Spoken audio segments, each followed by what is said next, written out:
दिल्ली में 10 नवंबर की शाम लाल किले के पास एक सफेद i20 कार में हुए धमाके ने पूरे देश को हिला दिया। शाम करीब 6:52 पर जब विस्फोट हुआ तो उसका झटका इतना तेज था कि जमीन से करीब 40 फीट नीचे बने मेट्रो स्टेशन तक कंपन महसूस हो गई। शुरुआत में 8 लोगों की मौत और 25 जख्मी होने की खबर आई, लेकिन अगले 10 दिनों में यह संख्या बढ़कर 13 मौतों और 20 से ज्यादा घायलों तक पहुंच गई।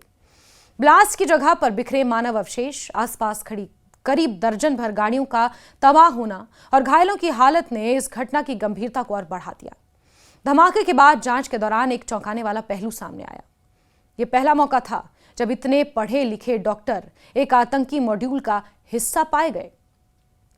अब तक खुफिया एजेंसियों का ध्यान आमतौर पर गरीब इलाकों, मदरसों या उन जगहों पर रहता था जहां कट्टरपंथ फैलाने की आशंका होती है, लेकिन इस मॉड्यूल ने यह धारणा तोड़ दी। ये शामिल लोग ऊंची पढ़ाई वाले, यूनिवर्सिटी में पढ़ाने वाले, प्रोफेशनल नौकरियां करने वाले निकले। यही वजह थी कि जांच एजेंसियां पहली बार व्हाइट कॉलर टेरर मॉड्यूल जैसी स्थिति से रूबरू हुई।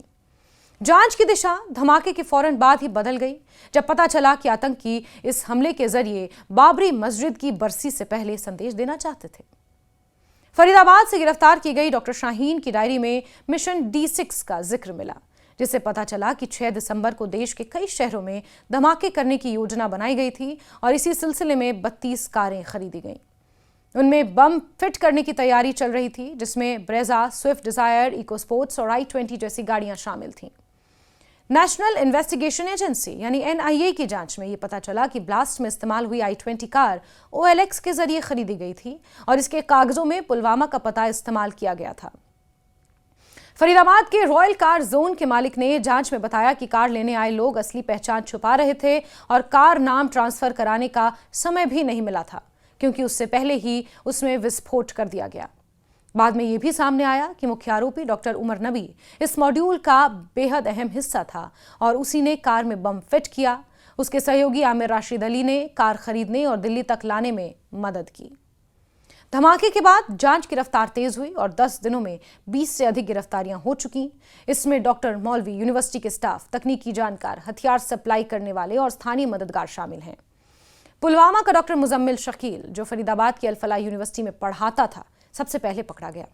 फरीदाबाद में उससे जुड़े घरों से 2900 किलो से ज्यादा ammonium nitrate, assault rifles, handgun, detonator, electronic circuit और बम बनाने के केमिकल मिले। ये इतनी बड़ी मात्रा थी कि कई बड़े धमाके किए जा सकते थे। उसकी गिरफ्तारी के बाद ही मुख्य आरोपी उमर घबरा गया, जल्दबाजी में धमाका कर बैठा, जबकि असली योजना 6 दिसंबर की थी। इसी मॉड्यूल का हिस्सा बने डॉक्टर आदिल मजीद राथर को सहारनपुर से गिरफ्तार किया गया, जिसके पास AK-56 मिली। शाहीन सईद से AK-47 बरामद हुई और जांच में सामने आया कि वो जैश-ए-मोहम्मद की महिला विंग बनाने में सक्रिय थी। इसी तरह शोपियां के मौलवी इरफान वाघे युवाओं को उकसाने और पोस्टर लगाने का काम देख रहा था। श्रीनगर से पकड़ा गया जसीर बिलाल वानी ड्रोन और रॉकेट मॉडिफिकेशन में माहिर था और हमास स्टाइल हमलों की तैयारी में शामिल था। ताजा छापों और डॉक्टर उमर फारूक भट्ट की और उसकी पत्नी शहजादा अख्तर से आपत्तिजनक सामग्री बरामद की गई। उमर नबी के 2 भाइयों, मां पिता से भी पूछताछ हुई। उनका भाई जहूर इलाही वो शख्स निकला जिसने उमर के कहने पर उसका मोबाइल फोन पानी में फेंक दिया था। बाद में पुलिस ने फोन खोजकर डेटा रिकवर किया।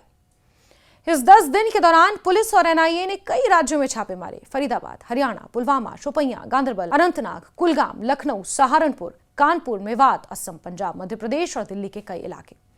फरीदाबाद के 2 मकानों में इतने विस्फोट मिले कि जांच एजेंसियां भी हैरान रह गई। अल-फलाह यूनिवर्सिटी पर भी छापा पड़ा, जहां कैंपस में एक संदिग्ध ब्रेजा कार खड़ी मिली और बम स्क्वाड ने उसे चेक किया। जांच का सबसे बड़ा मोड़ तब सामने आया जब CCTV फुटेज और डिजिटल डिवाइस से उमर का पूरा रूट सामने आया।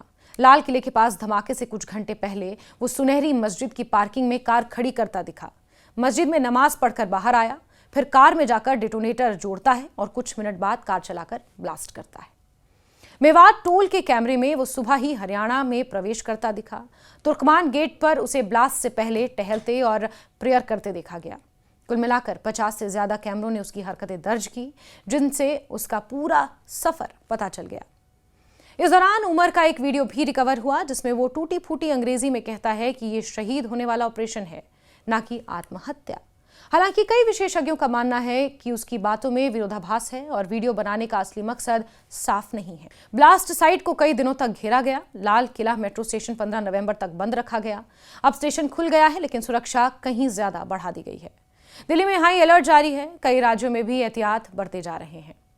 इस पूरी कार्रवाई में एक बड़ा सवाल ये उठ रहा है कि पुलिस और एजेंसियों से कहां चूक हो गई। इतनी बड़ी मात्रा में विस्फोटक मिलने के बावजूद दिल्ली एनसीआर में सख्त अलर्ट नहीं लगाया गया। ब्लास्ट से पहले उमर सरकारी और वीवीआईपी इलाकों में बिना रोके घूमता रहा। कार की खरीद, उसका मूवमेंट, यूनिवर्सिटी में हो रही संदिग्ध गतिविधियों पर भी समय रहते कार्रवाई क्यों नहीं हुई। सबसे बड़ी चूक ये भी है कि एजेंसियों ने पढ़े लिखे, प्रोफेशनल और संभ्रांत परिवारों से, यानी कि संपन्न परिवारों से आने वाले युवाओं पर निगरानी की कोई व्यवस्था क्यों नहीं की थी।